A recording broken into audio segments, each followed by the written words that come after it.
Hello guys, welcome back to our channel Future Study. Guys, इसमें BA political honours second semester student as well और regular student की जो आपका paper third है राजनीतिक सिद्धांत अवधारणा एवं विचार, तो जो इसके ना इम्पोर्टेंट क्वेश्चन आंसर बताने जा रहे हैं इस वीडियो में। तो इसमें जो यूनिट हमने 4 लिया है, इस 4 यूनिट से आपके पेपर में कोई सा भी जो क्वेश्चन आता है ना, तो ये हम यहाँ पर आपको बताने जा रहे हैं। इसके अलावा आपके पेपर में कोई सा क्वेश्चन और नहीं आने वाला गाइस, इन्हीं में से आपके क्वेश्चन आएंगे। टोटल 1 या 2 क्वेश्चन इस यूनिट से आपके आ सकते हैं। अगर 1 क्वेश्चन आता है तो आपके 15 नंबर कन्फर्म है, अगर 2 क्वेश्चन आता है तो 30 नंबर कन्फर्म है। तो 1 या 2 क्वेश्चन आने के चांस है 100%। ठीक है गाइस, तो इसमें आपका जो यूनिट 4 है आपका चैप्टर है अधिकार। तो पहले आप उसके क्वेश्चन देखिए, फिर इसका आंसर भी हम आपको बताएंगे। तो जो हमारा क्वेश्चन नंबर फर्स्ट है, अधिकार का अर्थ बताते हुए अधिकार की प्रकृति या प्रकार का वर्णन कीजिए। ठीक है, इसके भी आंसर मिल जाएंगे आपको इसी वीडियो में। सकारात्मक और नकारात्मक अधिकार पर टिप्पणी कीजिए, इसके भी आंसर बताए जाएंगे। प्रकृति अधिकार पर टिप्पणी करते हुए प्रकृति अधिकार की आलोचना कीजिए, इसके भी आंसर आपको मिल जाएंगे। एंड ये 2 क्वेश्चन और है आपके सामने, अधिकार और दायित्व या कर्तव्य एक दूसरे के पूरक विवेचना कीजिए। तो आप एक चीज देखिए, या दायित्व पूछे या कर्तव्य पूछे, एक ही चीज है। क्वेश्चन इस टाइप से आ सकता है, इन दोनों में से कोई सा एक देखे। या ये क्वेश्चन आ सकता है, अधिकार और कर्तव्य पारस्परिक संबंध स्पष्ट कीजिए। ठीक है, तो क्वेश्चन तो आपको समझ में आ गए। क्वेश्चन यहाँ पर हमने 4 क्वेश्चन लिए गए, इन 4 क्वेश्चन में से 1 या 2 क्वेश्चन कन्फर्म है 100% जो आपके पेपर में आएंगे ऑफलाइन में। ठीक है, तो ये तो हो गई क्वेश्चन की बात। अब इसकी आंसर की बात करते हैं, तो आंसर हम आपके सामने। लेकिन इससे पहले एक चीज़ और बता दें, हमने इम्पोर्टेंट क्वेश्चन की वीडियो बना दी, उसमें हमने 35 क्वेश्चन बता रखे हैं। अगर हर यूनिट से बताया गया है 4-5 क्वेश्चन। ठीक है, तो उन क्वेश्चन को देख लीजिए और उसके अकॉर्डिंग आप अपने आंसर रीड कर लीजिए और याद कर लीजिए, जिससे आपको पेपर में ईजी होगा। उसमें सभी यूनिट के क्वेश्चन बताए गए। हम आपको उस वीडियो का लिंक डिस्क्रिप्शन बॉक्स में प्लेलिस्ट का लिंक दे देंगे उसमें। एंड यूनिट फर्स्ट के इम्पोर्टेंट क्वेश्चन और आंसर भी बताए गए, तो उन सभी को देख लीजिएगा एग्जाम से पहले। सबसे पहले आप इस वीडियो को देखिए। अगर इस वीडियो में से 2 क्वेश्चन आते हैं ना गाइस, तो आपके समझ लीजिए 30 नंबर पक्के हो जा रहे हैं एग्जाम में, और आपको पासिंग मार्क्स 30 नंबर ही चाहिए 75 में से। तो सबसे पहले अधिकार की हमें परिभाषा लिखनी होगी। तो ये देखिए गाइस, ये एक राइटर है लॉस्की, इसके अनुसार देखते हैं। अधिकार सामाजिक जीवन की वे परिस्थितियां हैं जिसके अभाव में सामान्यतः कोई भी व्यक्ति अपने कर्तव्यों का विकास नहीं कर पाता है। मतलब अधिकार के बिना ना वो अपने विकास को नहीं कर पाएगा, समाज में एक अच्छा जीवन यापन नहीं कर पाएगा। ठीक है, तो ये आपको ना राइटर का नाम भी याद रहना चाहिए। ठीक है, तो ये राइटर है, इनके अनुसार अधिकार की परिभाषा देखते हैं। अधिकार वही मांग है जिसे समाज स्वीकार करता है और राज्य लागू करता है। तो जो अधिकार को ना समाज द्वारा स्वीकार किया जाता है और राज्य द्वारा लागू कराया जाता है। ठीक है, तो ये तो हो गई, आपको इसको याद करना है। एंड जो अधिकार के प्रकार पूछे आपसे या अधिकार की प्रकृति पूछे, तो आंसर ये वाला आपको लिखना है जो हम अभी बताने जा रहे हैं आपको। ठीक है, तो ये देखिए, साधारणतः अधिकार 2 प्रकार के होते हैं, नैतिक अधिकार और कानूनी अधिकार। तो अधिकार के 2 प्रकार होते हैं या प्रकृति के 2 प्रकार होते हैं। ओके, तो पहले नैतिक अधिकार के बारे में देखते हैं, ये क्या होते हैं। नैतिक अधिकार वे अधिकार होते हैं जिसका संबंध मानव के नैतिक आचरण से होता है। अनेक विचारों के द्वारा इन्हें अधिकार के रूप में ही स्वीकार नहीं किया जाता, क्योंकि वे अधिकार राज्य द्वारा रक्षित नहीं होते हैं। इन्हें धर्मशास्त्र, जनमत या चेतना द्वारा स्वीकृत किया जाता है और राज्य के कानून से इनका कोई संबंध नहीं है। तो ये जो नैतिक अधिकार होते हैं ना, तो इसे राज्य द्वारा लागू नहीं किया जाता है, इसे समाज द्वारा ये स्वीकार किया जाता है, इसे कोई भी राज्य से लागू नहीं होता। तो ये एक तरह से इस अधिकार को आप ये कह सकते हैं नकारात्मक अधिकार। आपका क्वेश्चन ऊपर ये था सकारात्मक अधिकार के बारे में बताइए, नकारात्मक, तो इसे कहते हैं नकारात्मक अधिकार। ओके, ठीक है, तो इसका समझ गया कि इससे राज्य से कोई संबंध नहीं है, ये नकारात्मक है। ये मनुष्य के द्वारा ये जो अधिकार उत्पन्न होते हैं, उनकी मांग होती है, उन्हें किया जाता है, इन्हें इनकी कोई भी रक्षा नहीं की जा सकती है। और ये कानूनी अधिकार है, तो कानूनी अधिकार उसे कहते हैं जो सकारात्मक अधिकार होते हैं। जो ऊपर आपका एक क्वेश्चन बनता था, ये देखिए पहले आप, ये वाला क्वेश्चन था आपका सकारात्मक और नकारात्मक अधिकार पर टिप्पणी कीजिए। तो ठीक है, सकारात्मक पता चल गया कि जो कानून द्वारा होता है, नकारात्मक वो अधिकार होते जो कानून द्वारा राज्य द्वारा लागू नहीं किए जाते, जो नागरिक द्वारा मांगे होती है। ओके, तो हम देखते हैं पहले कानून अधिकार। कानूनी अधिकार ये वो अधिकार है जिनकी व्यवस्था राज्य द्वारा की जाती है और इनका उल्लंघन कानून से दंडनीय होता है। कानून का संरक्षण प्राप्त होने के कारण इन अधिकारों को लागू करने के लिए राज्य द्वारा आवश्यक कार्यवाही की जाती है। तो ये समझ में आ गया, सकारात्मक अधिकार है और इसे कानून द्वारा लागू किया जाता है, मान्यता भी प्राप्त होती है। अगर इसके विरुद्ध कोई भी गलत काम करता है तो उसे दंड भी दिया जाता है। ठीक है, तो इसके कानूनी अधिकार के बिना दो भेद होते हैं। पहले तो आपको ये समझ में आ गया कि प्राकृतिक अधिकार में नैतिक अधिकार और कानूनी अधिकार होते हैं, दो प्रकार के। तो अब इसके अंदर भी ना कानूनी अधिकार के दो भेद होते हैं, वो कौन से होते हैं ये देखिए। इसी टाइप से ना आपको आंसर भी पेपर में लिखना है पॉइंट टू पॉइंट, जिससे अच्छे नंबर मिलेंगे। तो ये फर्स्ट पॉइंट देखिए, सामाजिक या नागरिक अधिकार इसे कहते हैं। ठीक है, तो इसका फर्स्ट पॉइंट बनता है आपका समानता का अधिकार।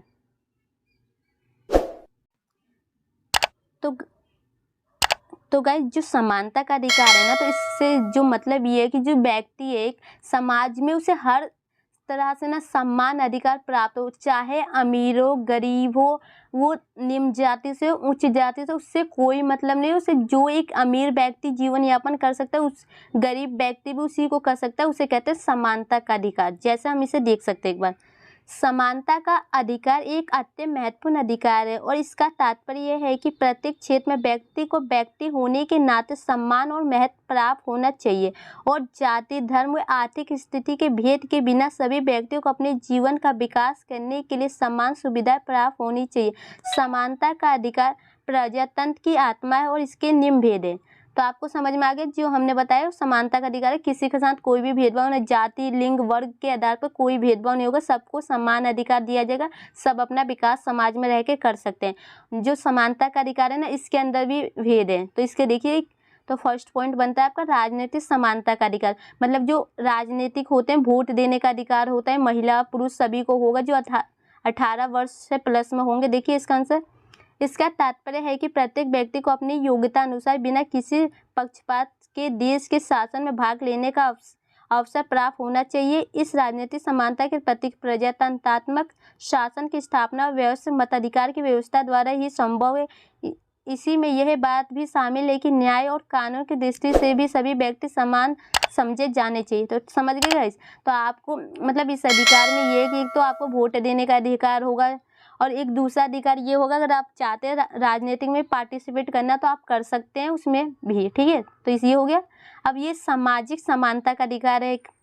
तो इसमें देखिए, इसका तात्पर्य है कि समाज में धर्म जाति भाषा संपत्ति वर्ण या लिंग के आधार पर किसी भी प्रकार का भेदभाव नहीं किया जाना चाहिए और व्यक्ति होने के नाते ही समाज में सम्मान प्राप्त होना चाहिए। तो इसमें समझ में आ गया, किसी भी के साथ कोई भी भेदभाव नहीं होना चाहिए, धर्म के आधार पर, जाति भाषा संपत्ति वर्ण लिंग किसी भी आधार पर कोई भेदभाव नहीं होनी चाहिए। इसे सामाजिक समानता का अधिकार कहते हैं। एक चीज और याद रखिएगा गाइस, अगर इनमें से आपको, अगर आपका स्वतंत्रता या समानता के ऊपर भी क्वेश्चन आया ना, तो इनमें से आप कुछ पॉइंट लेके उसमें लिख सकते हैं। ठीक है, तो स्वतंत्रता और समानता में अंतर क्या होता है, इसकी वीडियो हमने बना रखी है, तो वो वीडियो देख लीजिएगा। प्लेलिस्ट का लिंक आपको डिस्क्रिप्शन बॉक्स में मिल जाएगा। तो देखिए, इसका थर्ड पॉइंट है आर्थिक समानता का अधिकार। वर्तमान समय में आर्थिक समानता का तात्पर्य यह लिया जाता है कि मानव के आर्थिक स्तर में गंभीर विषमताएं नहीं होनी चाहिए और संपत्ति अहम उत्पादन के साधनों का न्याय संगत वितरण किया जाना चाहिए। मतलब जो संपत्ति होती है, उत्पादन होते हैं ना, तो न्याय संगत मतलब सभी में बराबर बांटा जाना चाहिए, किसी के संग भेदभाव नहीं किया जाना चाहिए कि हाँ इसे कम दिया जाए उसे ज़्यादा दिया जाए। ओके, तो आर्थिक के अकॉर्डिंग है। अब ये देखिए, स्वतंत्रता का अधिकार। स्वतंत्रता का अधिकार जीवन के लिए परम आवश्यक है क्योंकि इस अधिकार के बिना व्यक्ति के व्यक्तित्व तथा समाज का विकास संभव नहीं है। स्वतंत्रता का तात्पर्य न्याय नियंत्रणहीनता न होकर व्यक्ति को अपने व्यक्तित्व के विकास के लिए पूर्ण अवसरों की प्राप्ति है। अधिकार, स्वतंत्रता के अधिकार के भेद निम्नलिखित है। अब इसके बिना अधिकार के काफ़ी ज़्यादा भेद है गाइस, तो इसमें हमने नहीं बताया, क्वेश्चन कुछ ज़्यादा ही लंबा हो जाता है आंसर और वीडियो काफ़ी लंबी हो जाएगी। हमने शॉर्ट में लिया है, तो ये आप देख लीजिए। पहले तो आपको समझ में आ गया, स्वतंत्रता का अधिकार मतलब आज़ादी का। तो इसमें आप पॉइंट बना सकते हैं कि अपनी मन मर्जी से ना कहीं भी आने जाने की स्वतंत्रता, शिक्षा की स्वतंत्रता, और आप बना सकते हैं कि वोट देने की स्वतंत्रता। इसमें भी आप कुछ पॉइंट अपने आप से ऐड कर सकते हैं, ठीक है। अगर आप इतना भी लिखते हैं ना तो आपको नंबर मिलेंगे। अब देखिए नेक्स्ट थर्ड पॉइंट है इसका, संपत्ति का अधिकार। मानव जीवन के लिए संपत्ति आवश्यक है। संपत्ति का अधिकार का तात्पर्य है कि व्यक्ति अपने द्वारा कमाए गए धन को चाहे तो आज की आवश्यकताओं पर खर्च कर सकता है, अर्जित करके रख सकता है, और धन, जमीन या जायदाद के रूप में व्यक्ति द्वारा रक्षित इस संपत्ति को बिना मुआवजा दिए उससे छीना नहीं जा सकता। लेकिन वर्तमान समय में संपत्ति के अधिकार को अनियंत्रित रूप से स्वीकार किया जाता था। जन कल्याण की दृष्टि से संपत्ति के अधिकार को सीमित किया जा सकता है। मतलब ये बताया जो पहले के ज़माने में थे ना, किसी भी व्यक्ति से उसकी संपत्ति, खेत, कुछ भी छीन लिया जाता था, लेकिन आज की जो डेट में ना बिना उसकी मर्जी के, बिना उसकी इच्छा से ना कुछ भी उससे नहीं लिया जा सकता, और वो अपने भविष्य के लिए उस संपत्ति को संभाल कर रख भी सकता है, या वो चाहे तो अपने मन चाहे रूप से खर्च भी कर सकता है, ठीक है गाइस। तो इस पॉइंट का यही मतलब है, संपत्ति का अधिकार। अब ये नेक्स्ट पॉइंट है, रोजगार का अधिकार। मतलब अपनी इच्छा अनुसार, अपनी योग्यता अनुसार कोई भी कार्य कर सकता है।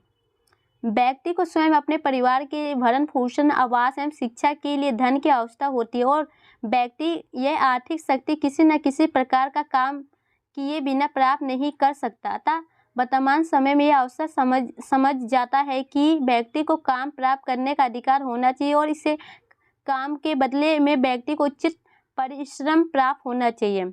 तो व्यक्ति को काम करने का अधिकार होना चाहिए, उसे उचित रेट भी दिया जाना चाहिए, उसकी योग्यता के अनुसार उसे पेमेंट भी दिया जाना चाहिए। ओके, रोजगार का अधिकार। अब शिक्षा का अधिकार, जो इसमें है ना, शिक्षा का अधिकार कि सभी व्यक्तियों को समान शिक्षा का अधिकार मिलना चाहिए, चाहे गरीब हो, अमीर हो, लड़की हो, लड़का, कोई भी भेदभाव किसी के साथ नहीं किया जाए, सबको समान अधिकार है, सबको समान शिक्षा देना चाहिए। तो यही है इसका आंसर, ठीक है। तो हम आपको एक बार बता देते हैं, शिक्षा मानव के मानसिक एवं आध्यात्मिक खुराक है, और शिक्षा के आधार पर ही व्यक्तित्व का विकास संभव है। वर्तमान समाज में यह बात स्वमान्य है कि नागरिकों को शिक्षा प्राप्त करने का अधिकार होना चाहिए।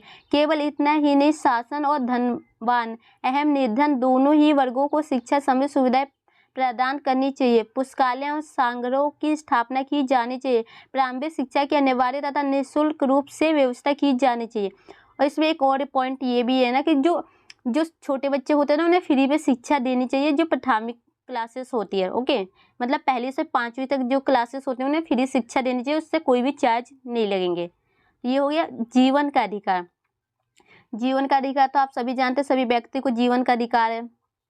मानव के सभी अधिकारों में जीवन का अधिकार सबसे अधिक मौलिक व आधारभूत अधिकार है, क्योंकि इस अधिकार के बिना अन्य किसी भी अधिकार की कल्पना नहीं की जा सकती है। जीवन के अधिकार का तात्पर्य है कि प्रत्येक व्यक्ति को जीवित रहने का अधिकार है, और राज्य इस बात की व्यवस्था करेगा कि कोई व्यक्ति दूसरा व्यक्ति या राज्य व्यक्ति के जीवन का अंत तो ना कर सके। जो राज्य का कर्तव्य ये है ना कि कोई व्यक्ति का ना देखा ये जाएगा कि कोई दूसरा व्यक्ति उसे मार ना दे या कुछ भी उसको नुकसान ना पहुंचाए, और जीवन जीने का अधिकार तो सभी व्यक्ति का होना चाहिए, ठीक है। तो ये महत्वपूर्ण अधिकार है, क्योंकि ना अगर आप मर जाएंगे तो बाकी अधिकारों का क्या आपके लिए फ़ायदा है। अगर आप जीवित रहेंगे जब भी तो आपको अधिकारों का यूज करेंगे, तो ये सबसे मेन अधिकार है, जीवन का अधिकार।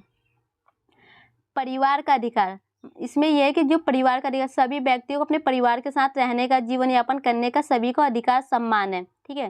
राज्य के सम्मान ही परिवार भी मानव जीवन के लिए अनिवार्य संस्था रही है, और मानव जाति के विकास में परिवार का योग्य किसी न किसी भी दूसरी संस्था से कम नहीं है। अतः व्यक्ति को विवाह का, परिवार का निर्माण करने और संतान के पालन पोषण का अधिकार होना चाहिए, तथा राज्य को इस संबंध में अनावश्यक हस्तक्षेप नहीं करना चाहिए। इसमें ये बताया जो व्यक्ति अपने परिवार की स्थापना कर सकता है, शादी कर सकता है, अपने बच्चे को पैदा कर सकता है, और इसमें राज्य कोई भी रोक टोक नहीं करेगी। तो सभी को अपने परिवार का निर्माण करने का अधिकार है, ठीक है। तो ये देख लीजिए, ये तो हो गए आपके अधिकार की प्रकृति या प्रकार में पूछा जाए तो ये आंसर कंप्लीट होता है, ठीक है। तो हमने आपको 2 क्वेश्चन बता दिए। अब ये तीसरा क्वेश्चन देखिए, अधिकार एवं कर्तव्य एक दूसरे के पूरक है, इस कथन की विवेचना कीजिए, या अधिकार और कर्तव्य पारस्परिक संबंध है, इस कथन को स्पष्ट कीजिए। तो अब इस क्वेश्चन का आंसर हम आपको बताने जा रहे हैं। तो ये देखिए, अधिकार और कर्तव्य एक प्राण दो शरीर के समान है। मतलब कि जो एक प्रणाली, एक प्राण होता है ना, तो दो शरीर होते हैं, मतलब दोनों में एक ही आत्मा का, उस टाइप से अधिकार। एक के समाप्त होते ही दूसरा स्वयं ही समाप्त हो जाता है। एक व्यक्ति का अधिकार दूसरे का कर्तव्य बन जाता है। जहाँ तक व्यक्ति को सुरक्षित जीवन का अधिकार होता है, वहीं दूसरे व्यक्ति का कर्तव्य बन जाता है कि वो उसके जीवन को नष्ट ना करे। महात्मा गांधी के अनुसार कर्तव्य का पालन कीजिए, अधिकार स्वयं ही आपको मिल जाएगा। जो महात्मा गांधी थे उनके अनुसार है ना कि अगर आप कर्तव्य करेंगे ना, तो उसके साथ ही आपको अधिकार फ्री में उसके साथ मिल जाएगा। ठीक है,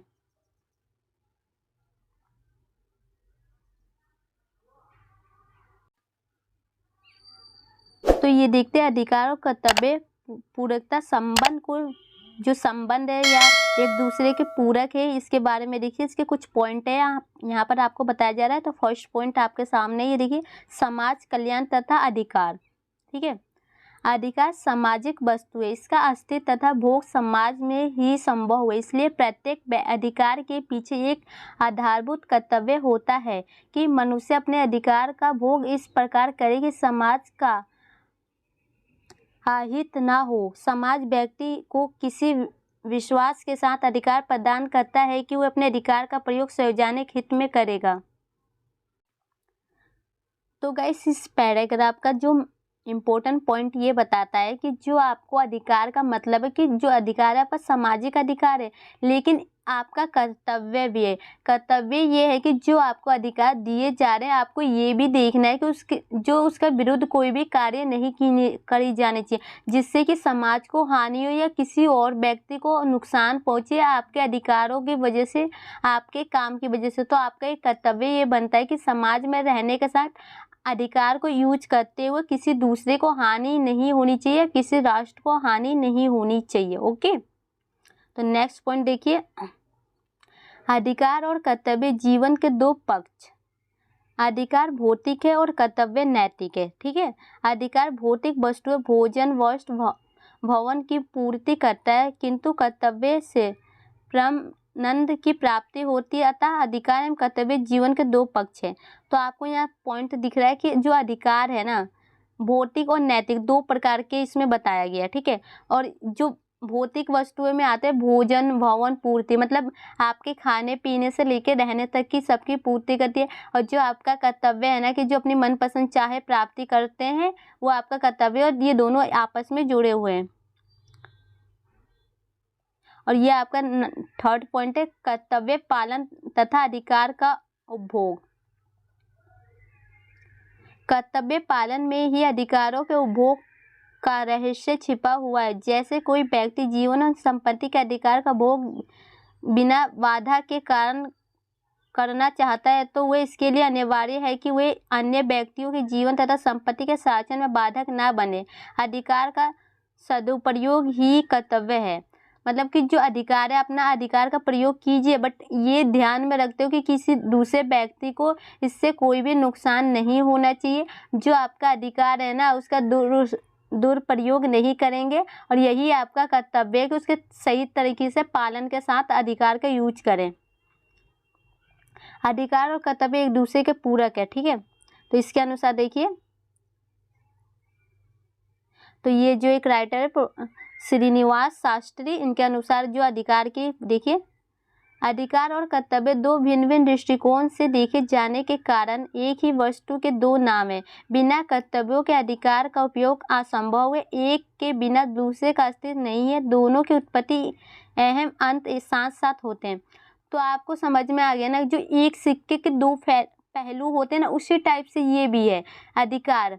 मतलब ये कर्तव्य और अधिकार दोनों सेम है, कोई भी इसमें अंतर नहीं है। अगर एक नहीं रहेगा तो दूसरा अपने आप ऑटोमेटिक खत्म हो जाएगा। ओके, तो एक के बिना दूसरे की संभावना नहीं की जा सकती। तो ये 5th पॉइंट है कि अधिकार एवं कर्तव्य एक सिक्के के दो पहलू है। व्यक्ति के अधिकारों को नियमित बनाने के लिए समाज की स्वीकृति आवश्यक है। यही स्वीकृति देना समाज का कर्तव्य है और समाज के जो अधिकार होते हैं वो व्यक्ति के कर्तव्य बन जाते हैं। उदाहरण के लिए यदि मेरा अधिकार है कि मैं स्वतंत्रतापूर्व अपने विचारों को व्यक्त कर सकूं, तो इस अधिकार के कारण अन्य व्यक्तियों का भी यह कर्तव्य है कि वो मेरे विचारों की अभिव्यक्ति में बाधा ना डालें। इस प्रकार यदि अन्य व्यक्तियों का यह अधिकार है कि वो अपनी इच्छानुसार अपने धर्म का पालन करें, तो मेरा यह कर्तव्य हो जाता है कि मैं उनके विश्वास में बाधा ना डालें। तो आपको समझ में आ गया ना। जैसे कि एग्जाम्पल के लिए आप हिंदू हैं, आप अपने धर्म का पालन कर रहे हैं। अगर कोई मुस्लिम बंदा है तो उसका ये कर्तव्य बनता है कि जो आपके हिंदू धर्म के बारे में कोई भी बुरा भला ना कहे। ठीक है, एग्जाम्पल के लिए आप ये समझ सकते हैं। तो जो आपका कर्तव्य और अधिकार दोनों एक दूसरे से जुड़े, आप किसी के दूसरे के अधिकार या कर्तव्य के बारे में गलत शब्द यूज नहीं कर सकते, ये आपका कर्तव्य बन जाता है। उपरोक्त विवेचना से स्पष्ट है कि अधिकार और कर्तव्य को एक दूसरे के पृथक करके कल्पना ही नहीं की जा सकती। अधिकार कर्तव्य की तथा कर्तव्य अधिकार की छाया मात्र होता है। एक के हट जाने से दोनों का अस्तित्व नष्ट हो जाता है। तो ये आपको समझ में आ गया दोनों में अंतर क्या है। तो अब नेक्स्ट क्वेश्चन जो आपका बनता है प्राकृतिक अधिकार। जो प्राकृतिक अधिकार क्या होते हैं इसके बारे में बताना है, इसके जो प्रकार कितने होते हैं सब कुछ बताया जाएगा। तो देखिए यहाँ क्वेश्चन आपका है प्राकृतिक अधिकार। लॉक का यह विचार है कि प्राकृतिक दशाओं में मनुष्य को 3 प्रकार के अधिकार प्राप्त है। तो जो प्राकृतिक अधिकार क्या होते हैं क्वेश्चन आएगा आपका, तो इसको बताना। ये राइटर का नाम है लॉक। अगर ये राइटर लिख के आता है जब भी आपको आंसर यही देना है, अगर राइटर का नाम नहीं आता है जब भी आपको आंसर यही लेना है। ठीक है, तो इसके जो 3 प्रकार होते हैं, फर्स्ट पॉइंट है जीवन का अधिकार, स्वतंत्रता का अधिकार, संपत्ति का अधिकार। ये 3 प्राकृतिक नियमों के द्वारा प्राप्त होते हैं। ओके, तो ये देखिए जीवन का अधिकार मानव की सबसे प्रण आकांक्षा आत्म संरक्षण की है और यह उसके समस्त कार्यों का पोषण तत्व है। ठोस यह अधिकार प्राकृतिक दशा में भी प्राप्त है और प्राकृतिक नियमों के द्वारा यह अधिकार रक्षक थे। तो जो आपका जीवन का अधिकार है जो प्रकृति द्वारा प्राप्त होते हैं। स्वतंत्रता का अधिकार, तो स्वतंत्रता आप समझ ही गए होंगे, ऊपर भी हमने आपको अच्छे से बता ही दिया है कि जो बिना अपनी आज़ादी के अपने मनचाहत तरीके से जीवन यापन जीने का अधिकार, कहीं भी आने जाने की, शिक्षा का अधिकार, अपने धर्म को अपनाने का अधिकार, तो ये सभी स्वतंत्रता के अधिकार में आ जाएगा। एक बार हम इसे देख लेते हैं। स्वतंत्रता के अधिकार से यह अर्थ लगाता है कि प्राकृतिक दशा में भी लोग मनमाना कार्य करते हैं। इस प्रकार स्वतंत्रता का अधिकार स्वच्छता का अधिकार है। तो आपको ये समझ में आ गया। देखिए एक यहाँ पॉइंट इम्पोर्टेंट है, मनुष्य को प्रकृति नियमों का पालन करना होता है और इसके अतिरिक्त वह किन्हीं भी अन्य प्रकार के नियमों में मुक्त है। इस प्रकार लोग प्राकृतिक नियमों के अतिरिक्त अन्य नियमों से मुक्त होकर कार्य करना ही स्वतंत्रता मानते हैं। मतलब कि जो अपना कार्य करे ना उसके रुकावट नहीं दे, कोई दूसरा उसका कार्य में बाधा ना डाले। ठीक है, और वो मुक्त होकर अपने कार्य को कर सके। तो ये हो गया। इसका जो नेक्स्ट पॉइंट है संपत्ति का अधिकार। तो गाइस जो हमने ऊपर पॉइंट बताया ना ये वही है संपत्ति का अधिकार में, आप इसे डाल दीजिएगा। तो ये आप देख लीजिए, इस टाइप से आप बना के इसे लिख सकते हैं अच्छे से आंसर, क्योंकि वीडियो कुछ ज़्यादा ही लंबी हो जाएगी। अभी हमने आपको संपत्ति के बारे में ऊपर बताया तो उसी को आप इसमें लिख दीजिएगा।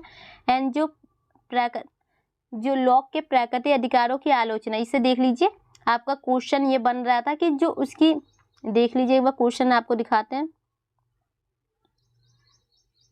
क्वेश्चन ये था आपके प्राकृतिक अधिकार पर टिप्पणी करते हुए प्राकृतिक अधिकार की आलोचना कीजिए। ठीक है, तो अब आलोचना करने जा रहे हैं इसकी। तो इससे पहले हम आपको बता चुके हैं जो पॉइंट है ना, इसके 3 पॉइंट है प्राकृतिक अधिकार के। फर्स्ट है जीवन का अधिकार, स्वतंत्रता का अधिकार, संपत्ति का अधिकार। तो ये तीनों पॉइंट लिखिएगा, इसके अंदर आप एक्सप्लेन भी कीजिएगा। अब ये देखिए इसकी आलोचना किस प्रकार की जा सकती है।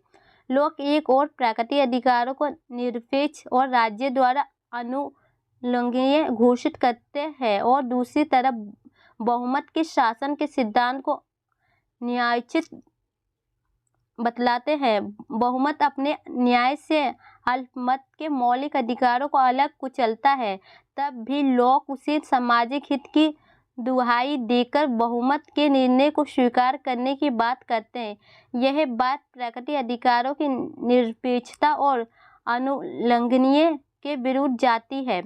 लॉक ने संपत्ति के अधिकार का प्राबल्य संपन्न किया है और ये बताया है कि राज्य की उत्पत्ति इस अधिकार की रक्षा करने के लिए हुई है। उसके द्वारा जिस ढंग से संपत्ति को एक मौलिक अधिकार घोषित करके उसे राज्य द्वारा अनुल्लंघनीय बतलाया गया है, उसे मनुष्य के शोषण पर आधारित पूंजीवादी व्यवस्था को अनुचित बल प्राप्त हुआ है। प्राकृतिक अधिकारों की उसकी अवधारणा इस आधार पर भी आलोचना की जाती है कि अधिकार का स्रोत समाज होता है तथा उसकी रक्षा हेतु राज्य प्रश्न आवश्यक है। समाज और राज्य के जन्म के बिना किसी अधिकार की परिकल्पना गलत है। उपयुक्त आलोचना के बावजूद भी उसकी यह अवधारणा राजनीतिक शास्त्र के क्षेत्र में उसकी अमूल्य देना है। निष्कर्ष हम यह कह सकते हैं कि राजनीतिक दर्शन की विकास में लॉक का महत्वपूर्ण स्थान है। इस क्षेत्र में उनकी मुख्य देन उनकी प्राकृतिक अधिकार की परिभाषा है। जीवन, स्वतंत्रता तथा संपत्ति को यह मनुष्य के प्राकृतिक अधिकार समझाता है। उसके बिना राजनीतिक समाज की कल्पना भी नहीं की जा सकती। तो इसमें ये आपको बताया ना गाइस, देखो एक तो जो आपका संपत्ति का अधिकार और मनुष्य का जो प्राकृतिक अधिकार उसको समझा जाता है। जीवन की स्वतंत्रता, जो तीनों हमने आपको बताया ना, उसी के अकॉर्डिंग इसकी आलोचना कुछ कहते हैं कि नहीं ये गलत बात है कि जो जीवन, यहाँ पर आपका पॉइंट था संपत्ति का अधिकार कोई भी ये राज्य द्वारा प्राप्त नहीं होना चाहिए। कुछ इसकी आलोचना करते हैं कि इन्हें राज्य द्वारा प्राप्त नहीं होना चाहिए तो इस स्वतंत्रता का अधिकार नहीं दिया चाहिए, ये गलत है, कुछ आलोचक बताते। तो इसी टाइप से इनकी आलोचना भी की गई है और इनके बारे में भी बताया गया। तो इसी टाइप का वो बना के लिख देना है इसके आंसर। अगर इनमें से आपके क्वेश्चन आना है, टोटल यहाँ पर हमने आपको 4 क्वेश्चन बता रखे हैं गाइस, ये देख लीजिए। इससे पहले नेक्स्ट वीडियो में आप देख सकते हैं, ये देख लीजिए अधिकार का अर्थ और उसकी प्रकृति या प्रकार का वर्णन कीजिए। एक क्वेश्चन ये सकारात्मक नकारात्मक अधिकार पर टिप्पणी कीजिए। सेकंड क्वेश्चन प्राकृतिक अधिकार पर टिप्पणी करते हुए प्राकृतिक अधिकार की आलोचना कीजिए। और ये 4 क्वेश्चन, टोटल हमने 4 क्वेश्चन बनाए। इसमें से तो एक तो कंफर्म है 100%, ठीक है, एक क्वेश्चन आने का। अगर सेकंड क्वेश्चन आएगा तो शॉर्ट नोट में आ सकता है, 10 नंबर का एक क्वेश्चन आ सकता है और ये 15 नंबर का 25 नंबर के क्वेश्चन कंफर्म हो जाते हैं इस वीडियो को देखने के बाद, ठीक है। तो वीडियो को शेयर कर दीजिएगा एंड इसके बाकी के पार्ट चाहिए और यूनिट 3, 4, 5 के तो बता दीजिएगा। Thank you. और टेलीग्राम ग्रुप ज्वाइन कर लीजिएगा, आपको नोट्स वहाँ पर सेंड किए गए हैं। Thank you.